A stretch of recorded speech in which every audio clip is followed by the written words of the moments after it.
표를 보시면 보존행위, 이용행위, 계량행위로 나눠져 있고요. 2019년 작년 시험에서는 보존행위가 무제한인데 시험에 보존행위만 할 수 있다. 그래 틀렸어요. 보존행위만이 아니라 보존행위는 무제한. 왜냐하면 이용계량도 있잖아요. 근데 보존행위는 무제한인데 무제한의 예를 몇 가지 보시면 돼요. 이건 거저 주는 문제죠. 몇 번 나왔던 거 기억하고 이번에 또 나왔네요. 근데 문제는 금년 문제는 좀 세련되게 나왔어요. 보존행위만 아니라 보존행위는 무제한이다. 예. 가옥을 수선한다든지 시효 중단이라는 것은 왜냐면 우리 소멸시효는 시험법이 아니지만요. 시간 제한을 못 받아 일반 채권은 음식값 1년, 임금 3년, 세금 5년, 일반 채권 10년인데 시간 제한을 못 받았음에 따라서 시간이 다 만기가 되기 전에 재판을 청구해서 중간을 끊어야 돼요. 이건데 살인범 같은 거 공소시효 만기되기 전에 잡아야 되지 소용없어요. 똑같습니다. 그래서 시효라는 것은 중단하는 방법이 재판 청구입니다. 그래서 1년짜리, 3년짜리, 5년짜리 뭐든지 재판을 청구해서 시효가 중단되고 시효가 중단된 상태에서 판결이 나오면요. 모든 1년, 3년, 5년짜리 등은 다 10년 늘어납니다. 판결이 확정되면 그때부터 다시 10년 늘어난다. 음식값 1년짜리도 10년으로 임금도 10년으로 늘어나거든요. 그래서 시효 중단은 본인에게 득이 되기 때문에 괜찮습니다. 무제한. 그리고 채권 추심 돈 받아주는 거 좋죠. 추심은 돈 받아주는 거예요. 어려운 말로 추심한다. 미등기 부동산을 등기해줍니다. 좋죠? 우리가 첫 시간에 배웠죠? 건물은 기둥, 지붕, 주벽 정도 갖추면 신축으로 보죠. 그러나 실제로는 등기되는 거 좋잖아요. 그래서 등기하는 거 좋죠. 그래서 보존 등기는 아무런 제한이 없습니다. 대리인이 무조건 하면 돼요. 그리고 상하기 쉬운 물건을 처분합니다. 야채를 팔아달라 부탁받다든지 또는 생선 같은 것도 상하면 안 되잖아요. 그러면 이 경우는 본인이 판단해서 즉각 처분할 수 있어요. 오늘 지나면 안 된다. 그럼 빨리빨리 팔아야 되겠죠.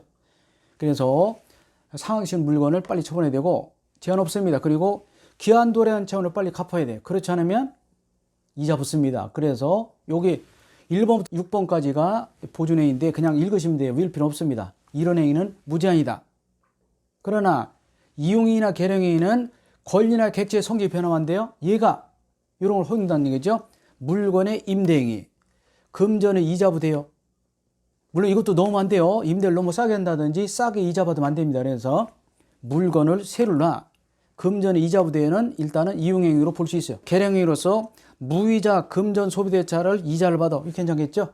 이것도 역시 이자를 너무 싸게 받았는데요. 그리고 가옥의 장식이나 설비행위 등은 허용되는 경우가 있습니다. 중요한 거는요. 이 밑에 이용행위나 계량행위는 무제한 된다. 맞아 틀려? 틀렸습니다. 이용행위나 계량행위는 무제한되는 것이 아니라 권리나 객체의 성질이 변하지 않는 범위에서 된다. 중요합니다. 자, 보존행위는 무제한이고 보존행위는 잊어버릴 만하면 나는 것 같아요. 3, 4년에 한 번씩 제가 강의하는 동안에 몇 번 나오면 기억하네요. 근데 보존행위가 나왔던 문제는 2019년 문제가 제일 까다롭습니다. 대리는 보존행위는 무제한할 수 있다가 답인데 무제한.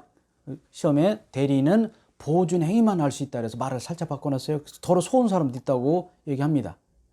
틀린 사람 중에서 그거 속았어요. 그런 분 있더라고. 학생들 중에서 뭐 그것 때문에 떨어지는 건 아니었지만. 자, 그래서 보존행위는 무제한이고 1번부터 6번까지는 한번 읽어두시고 나머지 A, B 기억리에는 그런 것도 있다 라고 보시면 되겠습니다.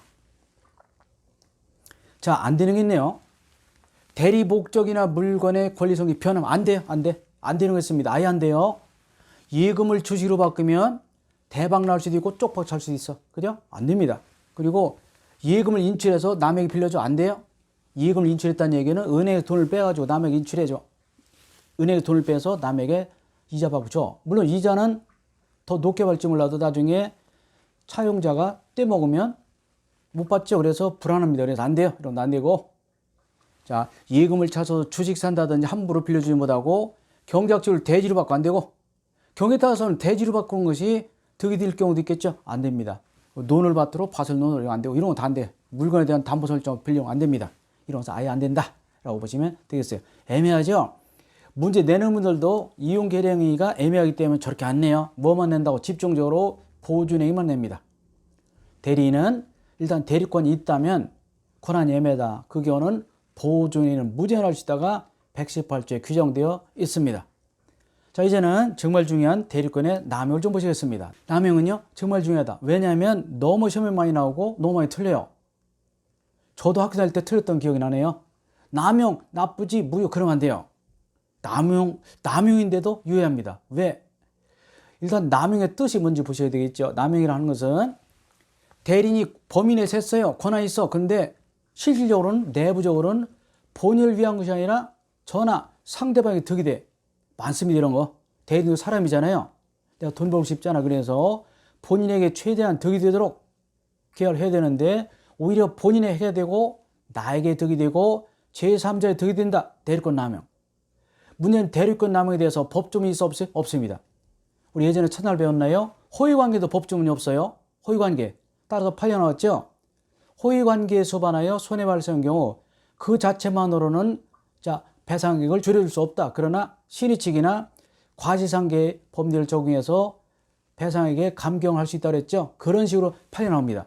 항상 법조문이 있다 하더라도 애매하다든지 아예 법이 없으면 항상 판례 나오죠. 해결해야 될 거 아닙니까? 해결해야 되죠.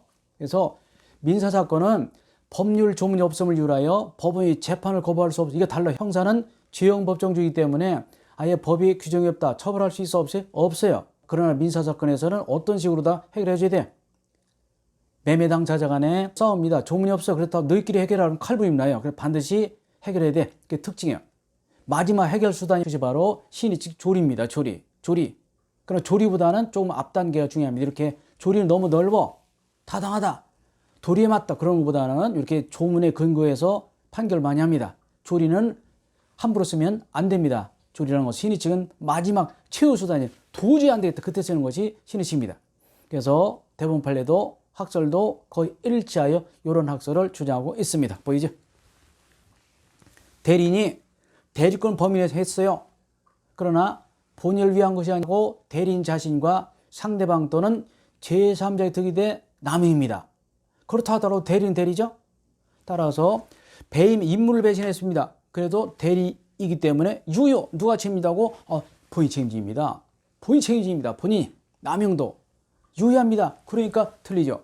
남용, 무효 그럼 틀려요? 여러분 틀림없이 모의고사 치시면 이런 거 틀림을 많아. 나중에 보시라고요. 딱 그때 민법선생님 얘기했지? 까따면 틀려요. 남용 원칙적으로 유효. 그러나 항상 그런 것이 아니라 예외가 있습니다. 상대방 쪽에서 대리인이 남용, 배임 행위를 알았어. 알 수 있어. 그때 무효가 됩니다. 무효가 된 때는 누가 책임진다고? 대리인이 책임져요. 그래서 어디서 많이 들어보지 않았나요?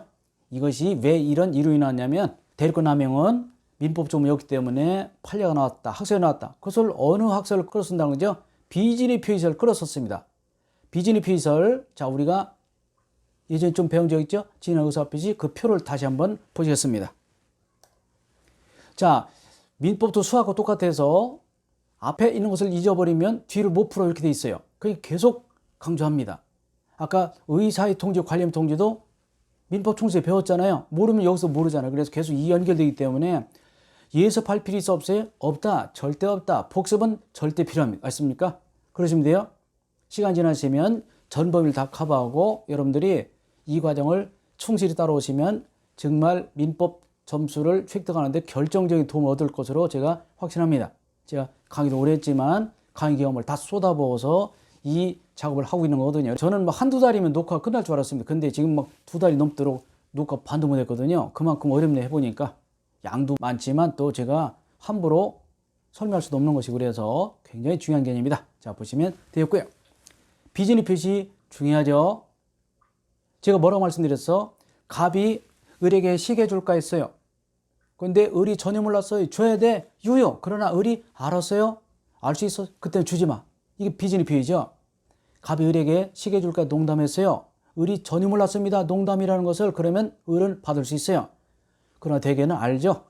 알기 때문에 갑이 농담할 때 을이 알았거나 악의죠. 알 수 있었어. 선의 과실이 있다. 그러면 뭐가 되죠? 줄 필요 없다는 얘기죠. 그래서 이 규정을 비진의 표시 규정을 대리권 남용에 그대로 빌려다 쓴다.